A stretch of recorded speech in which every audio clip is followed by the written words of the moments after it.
Merhaba arkadaşlar, kanalımıza hoş geldiniz. Bugün sizler için güzeller güzeli Hande Erçel ve yakışıklı oyuncu Kerem Bürsin'den en güzel görüntülerini sizler için hazırladık. Kerem Bürsin ve Hande Erçel çifti Sen Çal Kapımı dizisinde Eda ve Serkan karakterlerine hayat vermiştiler.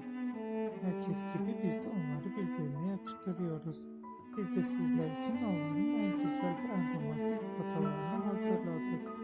Bu videoların devamı gelmesini istiyorsanız kanalımıza abone olup yorum yazmayı unutmayın. Kanalımızda daha birçok video bulabilirsiniz.